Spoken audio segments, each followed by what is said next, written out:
All right, let's bring in Sara and Snorri. First off, I really appreciate you two taking the time to do this. Thank you so much for being here. Yeah, our pleasure. Yeah. Let's start with the most recent news, and Sara, you can tackle this one first, and that is that you left Nike to go to WIT, and I'm just wondering why that was the right decision for you. So I've been with Nike for the last 5 years, and I just got a great opportunity. Like I've always been I have a good vision and a good imaginary, and it's always been my dream to make my own brand and my own clothing. Like, so you see a lot of girls, or like how the image of girls have changed, but still the gym clothes are pretty similar for the cardio type girls instead of muscular girls. So it's always been a big dream of mine to be like, okay, I want to make clothes that actually fit the muscular girls and make them feel good about themselves. Because I've also experienced using some clothes that are maybe made for runners, and then you feel like your lats get squeezed in, and then you just feel like it's fat, but it's actually a muscle, and you just get that, like, girls can be so crazy. So I want to fix that. And WIT just gave me a good opportunity on doing that. And it's also just fun. It's a new company, and I mean, the dream of helping that company build up, like they have the same values as me, as they're super hardworking, they never stop, and they just won my heart. And Snorri, so this is a big decision, right? For an athlete of Sara's stature, being at the forefront of the community. So when something like this starts to come down the pipe, I mean, from a managerial perspective, how do you go about, working through those processes and, quite frankly, helping and making what we would consider like the difficult decisions in maybe leaving a brand that you've built a relationship with over time? Yeah. So the apparel deal is obviously, when you're an athlete, it's the big deal. It's the biggest one. So after being with Nike for such a long time, her contract was up. So there were other opportunities to explore. And WIT just said all the right things. And like Sara just said earlier, to be a part of creating the story, not just slotting into a story that has already been created, was a pretty big thing. And the WIT guys and the people working there, they have created a community around them. I've met with them numerous times. I've worked with them with other athletes. So I pretty much have this good feeling for the brand. I know that they're not just blowing smoke up my ass when they're saying really big things, because they believe in what they're creating. So that it was just a mixture of all of these things. And obviously for Sara, she needed to buy into it. So we had just some good conversations about it. Me and Sara, we are very, very well aligned. So I do know what her future ambitions are. And what she explained with her own brand, her own designs, not just an artwork printed into a t-shirt, but an actual design of an apparel piece. They're offering her that opportunity, and we just took it. We just jumped on it.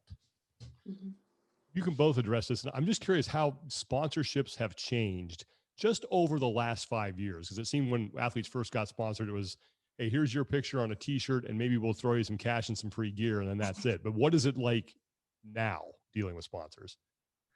This is an eternal evolution because there are so many factors that play in. CrossFit is a brand new sport. So it slid into this evolution of social media, of the big personalities in the sport creating sort of their own media through that. Sara's Instagram, I'm fairly sure she has the most followers of all the females in the sport currently, or she's in the top line of that at least. That means she has her own media source that evolves around her. So it's not only having her image in an advertisement or on a package or whatnot, it's also being featured on her own media as a part of her daily lifestyle. So those things have evolved a lot in time, and brands have gotten to know better how to utilize it to the fullest, how to get content creators on board to work with the athletes, to create episodes, podcasts, and all kinds of stuff that are relevant to the brand, are relevant to the characteristics of the athlete, and therefore making something that is true and genuine through the collaboration. Sara, is that like kind of reign true for you? Because I feel like one of the things that has been very difficult over time for some of the CrossFit athletes, it being a new sport, is really trying to determine your worth as an athlete. And not just doing that, but also with the points that Snorri brought up, which are very valid, in that having your own media source, that also creates your own kind of identity and brand identity in the sport. So how do you both manage that and then also work through what your worth is as an athlete while you're also, training and doing all the other things you need to? That's why I have Snorri. No, it's I mean, I've always just been myself on social media, and thank God that's just worked. Like I don't have to create something that's not me. Like it's so natural. So it, like if I'm just, so sometimes I just zone out, and Snorri loves when I do. It's like it's been 5 days and I forgot to record something that I'm doing just because I'm so focused on training. But that's why I have Snorri. He reminds me, like we have a plan of how, like we made a plan together of like, okay, what do I want? Like I would never want to be sponsored by something that I don't stand for. So sponsors also show you like, or show people who you are. So you want to have those kind of sponsors instead of having something that you would never use or something like that. So me and Snorri just have a good plan of what we want. And for now, at least, it's been working very well for us. But like 5 years ago, it was so hard to get sponsored. And like you would have to be working as a coach or something to be able to be just an athlete, like to be able to train those hours that you needed to train. So I think that CrossFit has grown, and like companies have seen how good of a sport it is actually. So they're trying to invest in it more. So everything is just going into a better position, I think.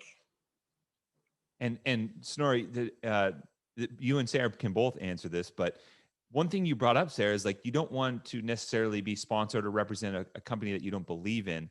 I think that very much embodies like matching up your identity as a human being and who you are and your values with the brand that you're going to associate with. But correct me if I'm wrong, I think Sara Sigmundsdottir from 5 years ago isn't the same Sigmundsdottir that we are today.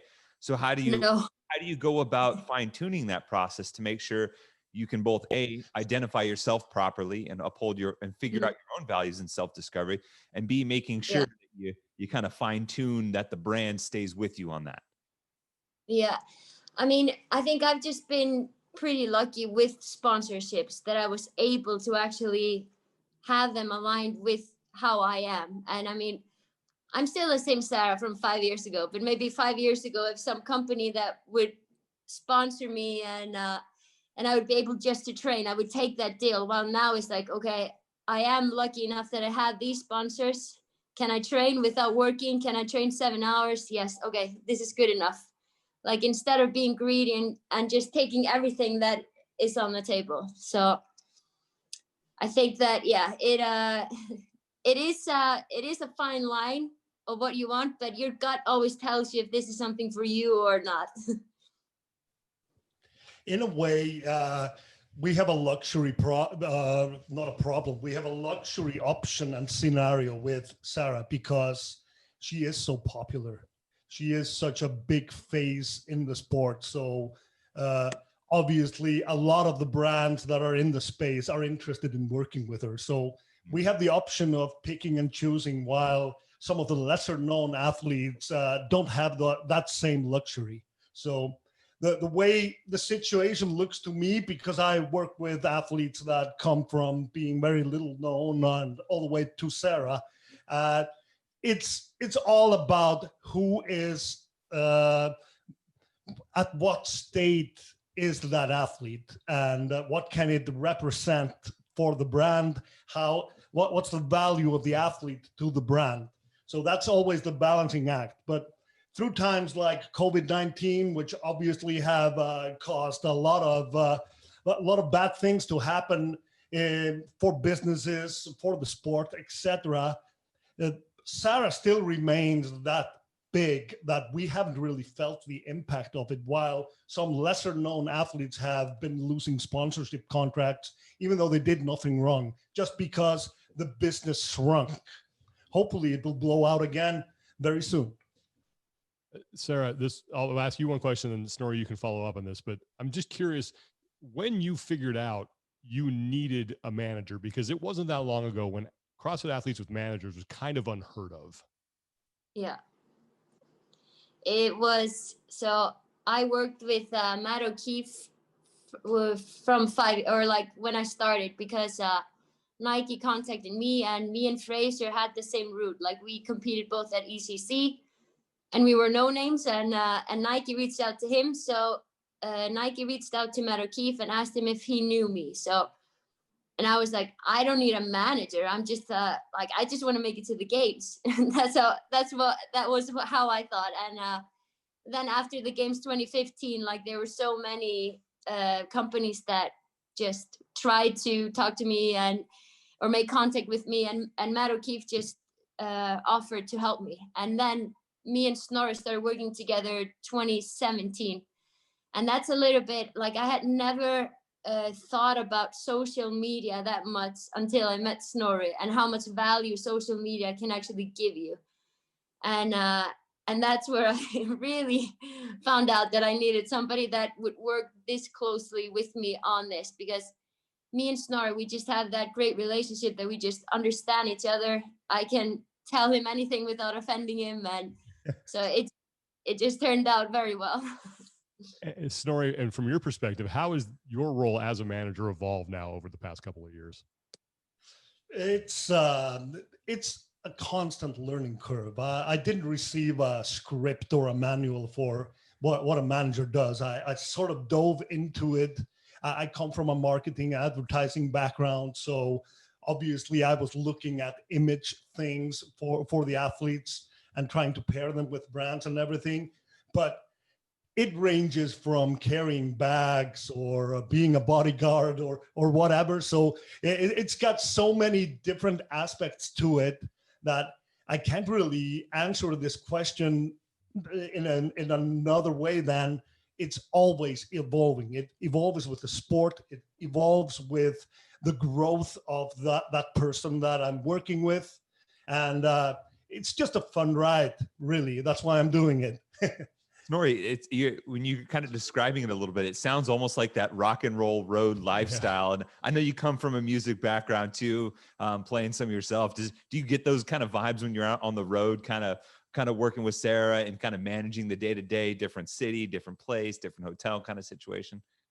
I think you just nailed it. It's that's why I'm doing it. It's that rush.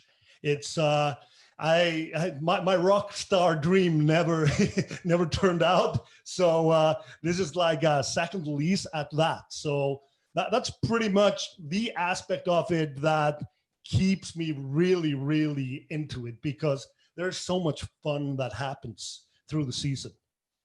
Sara, you mentioned you want to design sort of your own brand, your own clothing line. And I'm curious, are there other brands out there where you draw some inspiration from and you say, I really like what they're doing, but this is kind of missing? Who are the brands that have influenced you, and how would you like to emulate them?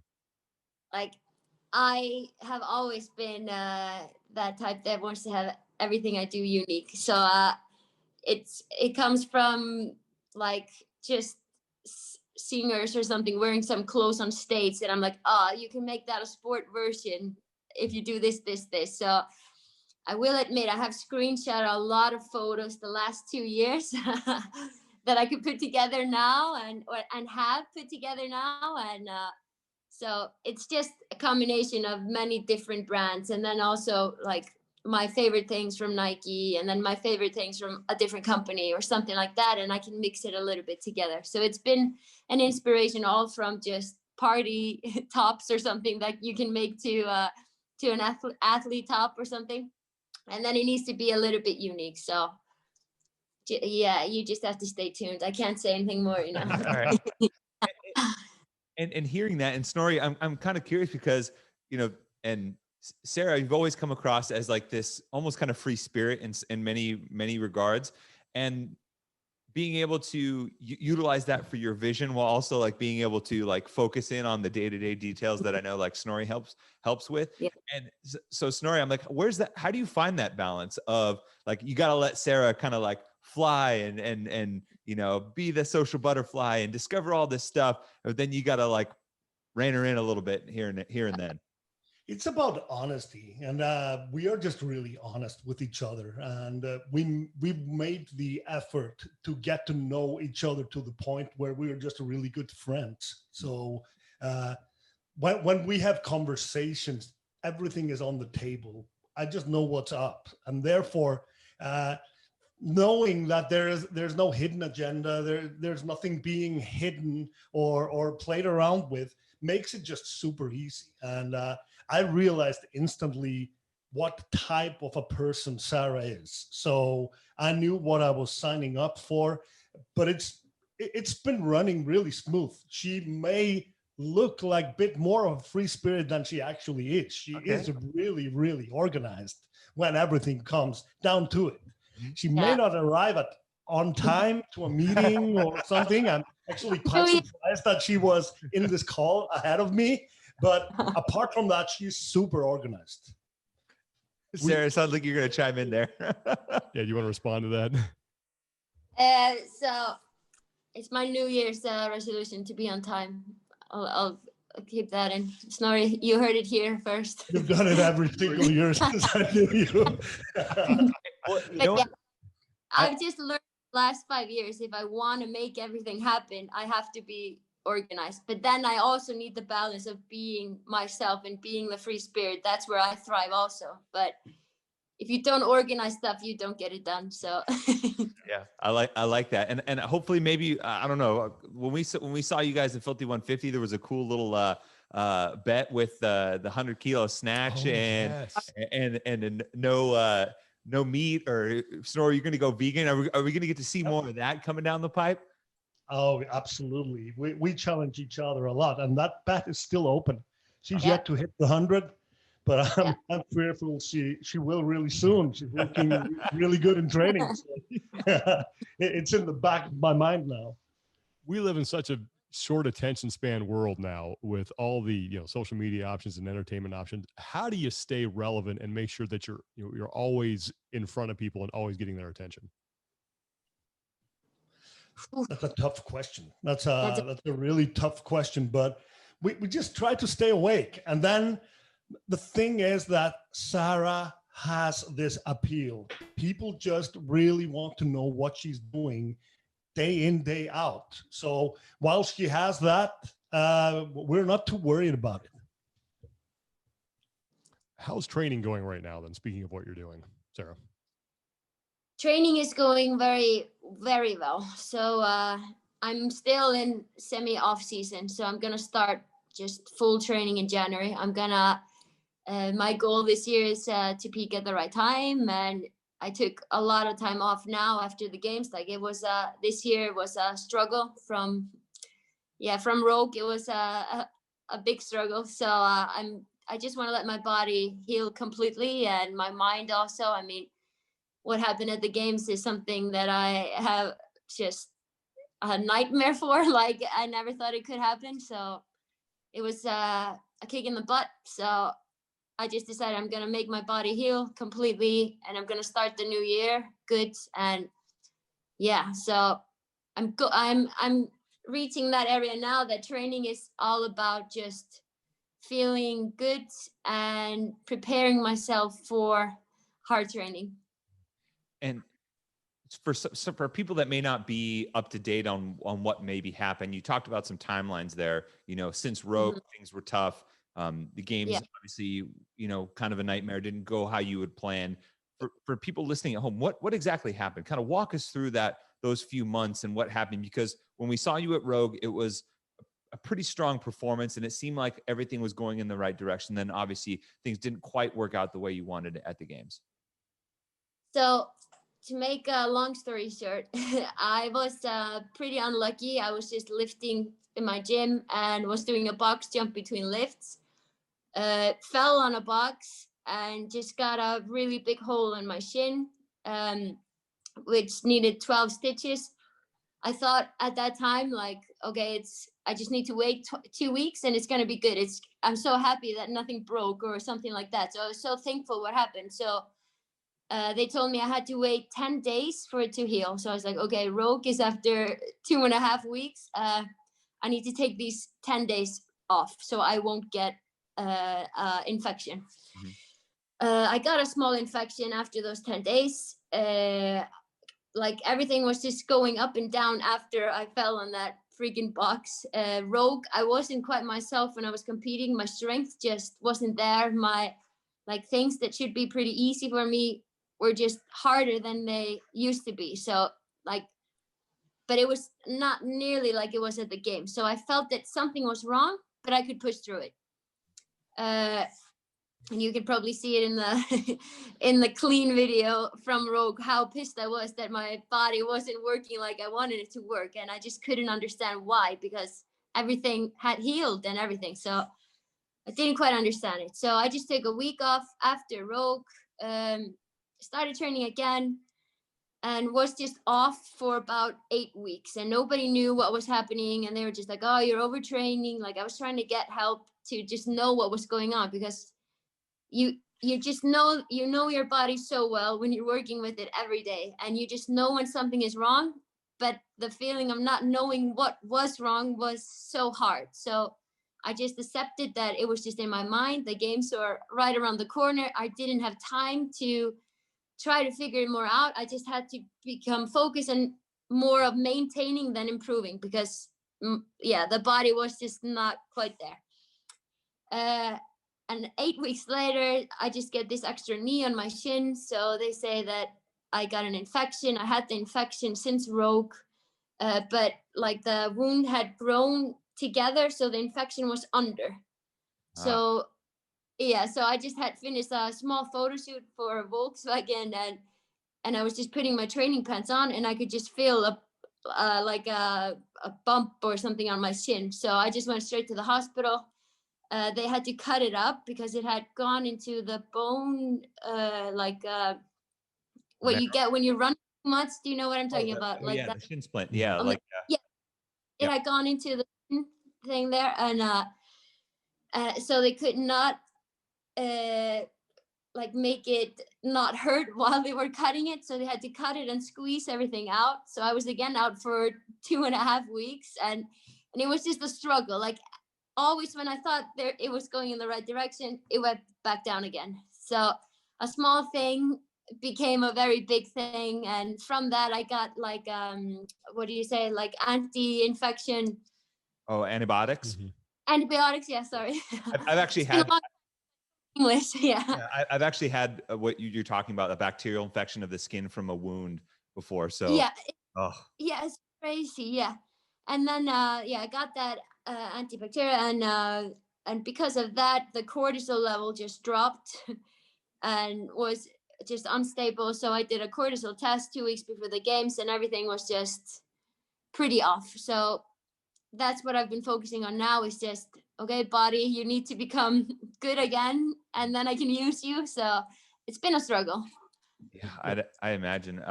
Snorri, I'm just really curious, like, you're there along the way as everything's happening. And what's, from your perspective, what's that like? Because as someone that's tasked with, taking care of your athlete, like, it's got to be pretty heartbreaking to watch that happen and not really have any answers. I always believe in the best. Of course, I'm not a doctor, and I didn't have, I hadn't really known. But at that time, I didn't really know what was up. She was describing things that were troubling her, that she wasn't getting the strength to the point where it should be, etc. But then again, our conversation was, when it's game time, it'll be different. The adrenaline will kick in. The crowd that we can assemble there, they will spur you on. It'll be great. So that's pretty much the mindset that I think both of us had. I think, leading up to it, she had days that were good. There were days in the training camp where she just felt like everything was working out. Then the day after was horrible, or whatever. So it's really hard for me to take another stance than when the athlete has decided and declared herself fit. Then I'm just supportive. I'm just there to support and just to try my best to keep the mood high and to keep distractions away. So that was what I was looking at. But once the first workout started and afterwards, the way I saw she reacted, then it just becomes heartbreaking. But then it's too late. The competition has already started. So anything that's happening from that point on is just to try to get things going again. She's got a great team. She has a physio. She has a lot of people around that are better equipped than I am to determine what's going on. And to be fair, we really didn't know until afterwards when after this was all said and done, then she could use the time and focus to get answers, to do the tests and all of that. And that's where it really all comes up. All of the athletes are feeling something. That's the other point of it. All of them are hurting in their ligaments, in their muscles, all over. They've been training like animals, and then they're going to compete. So some of it can be chalked off as some aches are chalked off as something that everybody is feeling. But you live and learn. Yeah. Sara, why is it so hard when rest is just the simplest solution, something that all athletes should probably do more of? Why is it so hard to actually do that? I think it's just very mental. Like, I think it's finding that right balance of how much rest you need and how much you can push yourself is so hard. And it's so depending on just on athletes. So like, you could rest for 5 days, but if you're stressing the whole time that you're not training, you're even having a worse effect on your body because you create so many stress hormones around it. So it's like, I would say the most important thing that I learned from this experience is that maybe I need to learn how to relax a little bit better and not stress so much. So how I became good at CrossFit was because I worked so hard, and I had never, like, how I got where I am is just by grunt work and just like turning off my head and just going. And that's not the smart thing anymore when I'm at this state. So that's something that I need to learn. Like, okay, I need to trust my body now and work the smart way instead of I need to prove to myself that I belong here. So, and I mean, that's just a psychological thing that I am working on still. So, but it's so much easier said than done. Yep. And I love Snorri's reaction once we said that, because you could see he was eager to hear the answer, because it's something that's very important for athletes. And I can imagine that, as a manager, you're trying to encourage your athlete to rest and make sure you take care of those little things. But one thing I think that does play into it, and I've always been curious to, everyone has their system, but resting and managing the obligations towards sponsors, whether it's trips, whether it's appearances here and there, whether it's, generated media. And I'm curious, and Sara, you can go first, and then Snorri follow up too. Where is the balance? And do you guys have a system for, all right, this is how much I can handle in a given week, a given month, at a given time frame? Yeah, so we have a system of just timeline throughout the year of when we need to finish stuff up, and then there's time when there's nothing allowed, like when I need to focus and everything like that. So we try to make a timeline of, hey, now it's off season, let's try to do everything that we can for sponsors to be happy and show them how much I appreciate that they're sponsoring me. And sometimes you can forget, like, you're so thankful for everything, but when you're in your zone and you're training for a competition, you just forget a little bit. So we have this plan of just timelines of, okay, it's 3 weeks before the games, we're not doing a photo shoot now, we can do it in January in the starting of the year or somewhere around that. So Snorri is in control of that, and I'm the bad girl that says like, no, I don't want to do this, and then he has to tell them. Yeah, so this is of course like the biggest the biggest issue that I have is to try to make sure everyone is happy, all duties are tended to, and that we are consistently fulfilling the duties without having to interfere with Sara's training schedule, competition schedule, training camps, and all of that. And as you can imagine, with the COVID situation hanging over our head, we don't know really when anything is. We've got a date for the Open, but we don't know what happens after that. It's a nightmare to try to schedule photo shoots or appearances or whatever while this is the case. But we're all in the same boat. Everybody in the world is in the same boat. So it's met with more understanding than it would in a regular period of time. But the short answer is we've always made it work. We've always been able to find ways to make this work. And when the load is too high on Sara, she lets me know. And I just, worst case is I need to cancel a shoot or I need to cancel something. But they are sponsoring an athlete.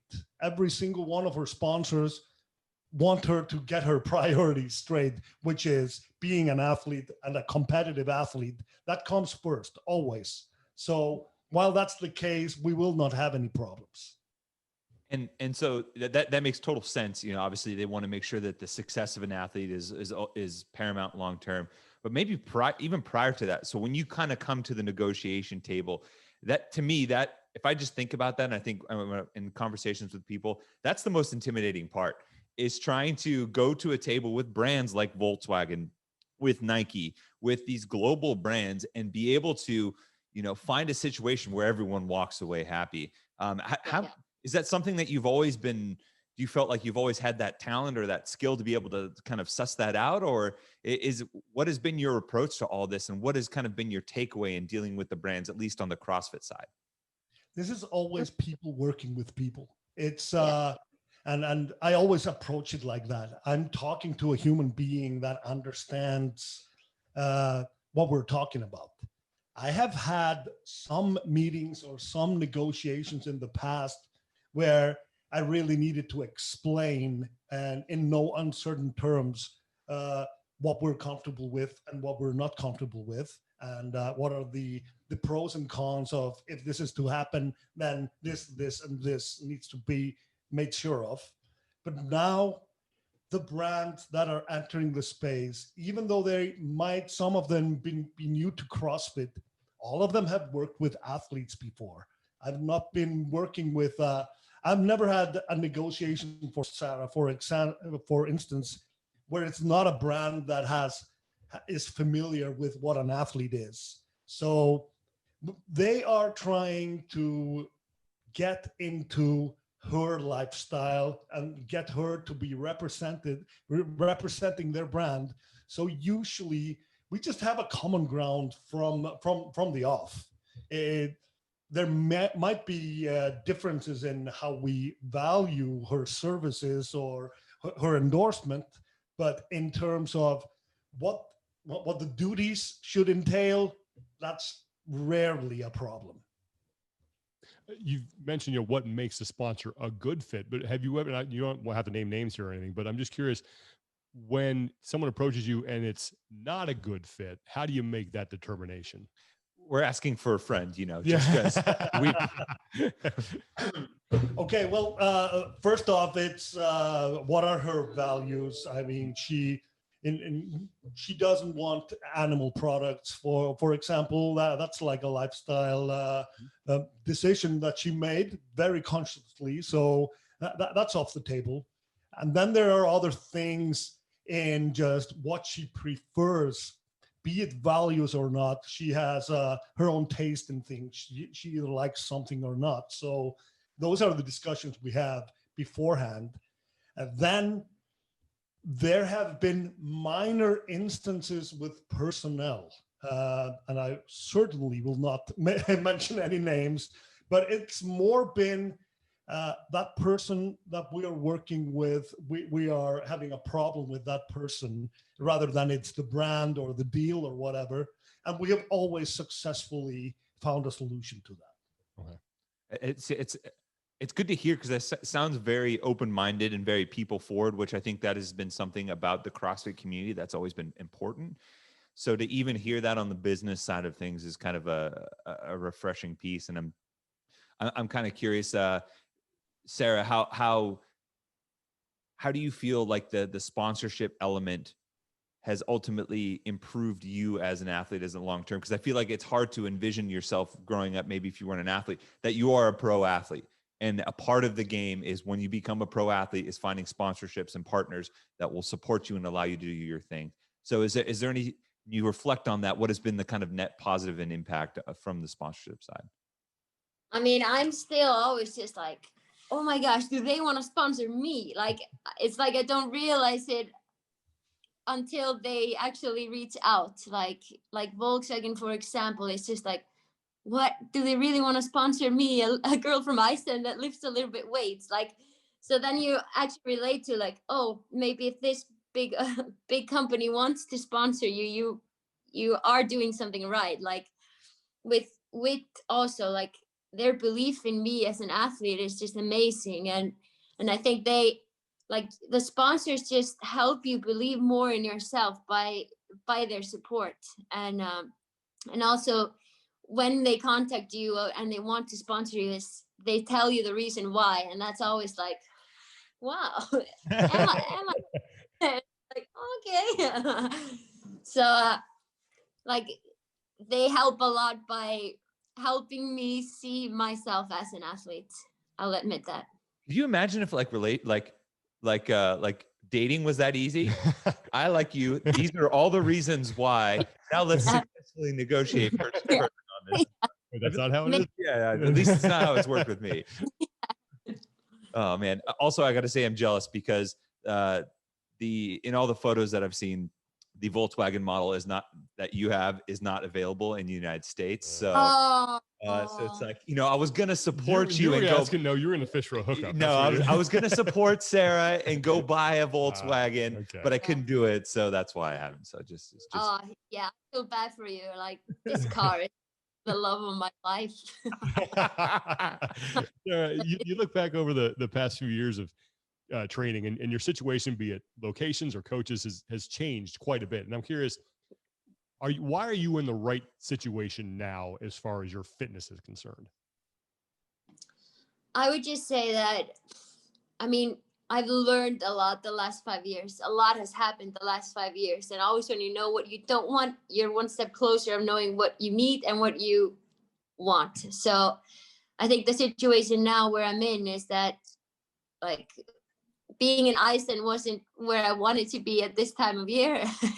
Like, I'm usually traveling around and training with different people and everything like that. But COVID is happening, and there's a reason why, or something like that. I always believe in that. There's something behind this.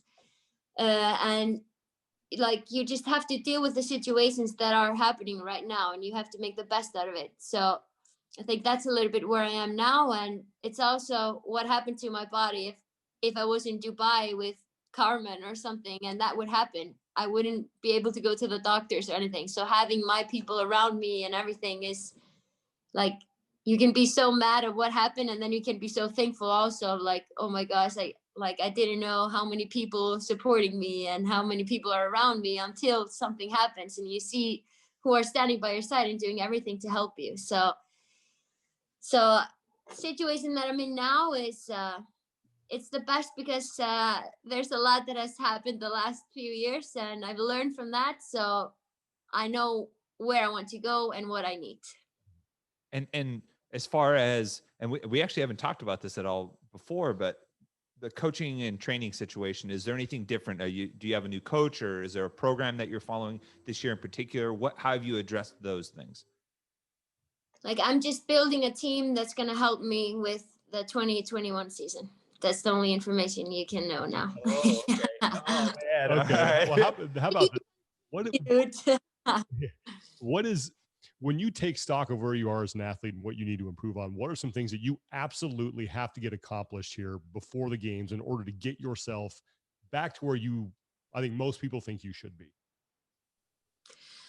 I think body needs to be 100% again, and I'm getting there.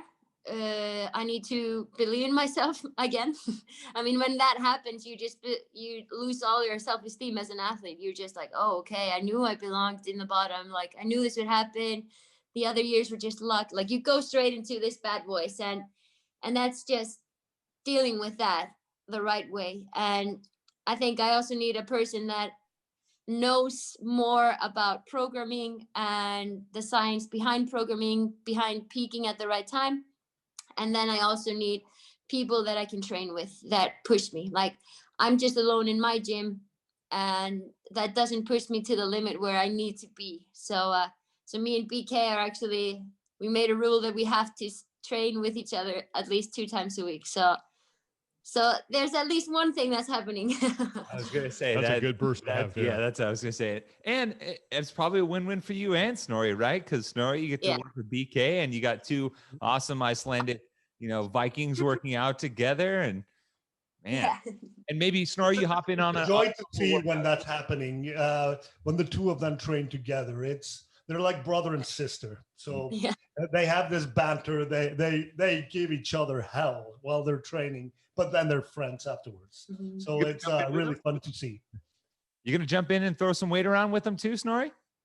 Well, I did this week because there was a bench press on the menu, but apart from that, I think I'll stick to being a manager. I love it. Sara, when you look back at where how far you've come in just the last 5 years, I'm just curious, what are the things that stand out about your CrossFit journey so far? What are you most proud of? I think I'm just so proud of everything that I have accomplished. Like, I never expected to be where I am, and sometimes I forget where I was. Like, I just made a decision when I was 17 years old to start training to lose weight, and all of a sudden have competed at the CrossFit Games for 5 or 6 times. Like, it's crazy that how far I have made it, and sometimes I just look back and like, wow, you are more than just it was more than just luck. It was actually hard work, and it was a lot of walls that I had to climb over. And always when something goes bad, you go straight to the beginning point again of like, well, why am I doing this? I don't want to do this. I suck at this, blah, blah, blah, blah, blah. And then it's like, what sports do is that they teach you so much on life. Like, you lose somebody and you go through the grief, you go through the anger, and you go through okay, I'm accepting that this happened, I'm moving on. And this is a little bit with sports also. You get disappointed, you go through the grief, you go through the anger, and then you accept that it happened, and you want to move on, and you want to become a better person. And I think that what I have achieved just as an athlete has helped me so much in my life also, and has made me believe in myself, like that I can do so much more in the future. So speaking of that, outside of fitness and outside of competing, what are the things that you want to get accomplished in the next year and beyond? Like, in sports or just in anything? Just outside of sports. Outside of CrossFit. So I am studying psychology. I have 3 years left. 2 or 3 years. I can't remember right now. It's been too much thinking the last few days. I'm in final assignment, so my brain is just everywhere. So I wanna get a bachelor degree, and my dream has always been to get a master degree also, and moving somewhere else than Iceland. And I have a lot of interest in psychology, and I have a lot of interest in just emotions and everything. So I want to study more on how I can help people, and maybe it will be on the sports side, maybe it will be on just a completely different thing. Like, I have no idea. For now, I just know that I want to work with helping people in the future, and I need a bachelor degree before I do that. That makes me very happy. And I was just going to say, listening to you talk through the cycle of loss there with the grief and the anger and the acceptance, I was like, okay, Sara, I feel like you're starting to dig into this a little bit more. Like my bachelor's is in clinical psychology, so that's like right down my alley. So I was smiling ear to ear when you were saying that. Yeah, it's because of my assignment. That's why I'm. One last question, and we'll let you go. And again, we really appreciate you both doing this. But I'm just curious, when you've looked up the athletes in the past before you got started. You had Annie Thorstadter there, and what is it like for you when you're out at a competition, you're out in public, and a young girl comes up to you, or you see someone who is wearing your apparel and they idolize you and want to be like you? What does that mean for you to be able to experience it through their eyes?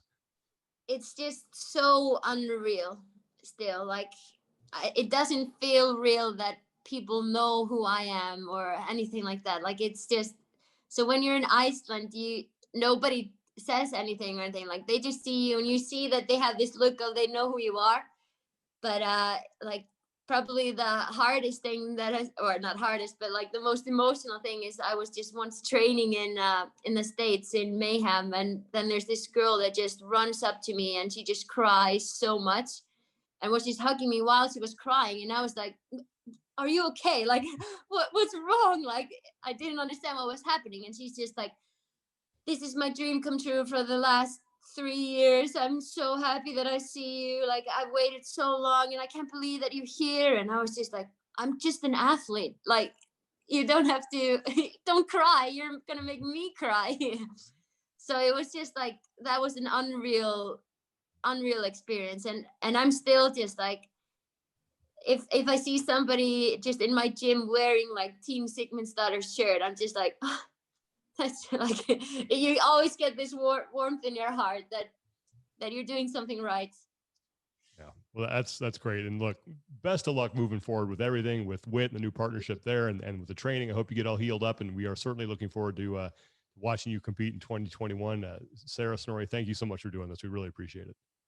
Thank you so much. Yeah.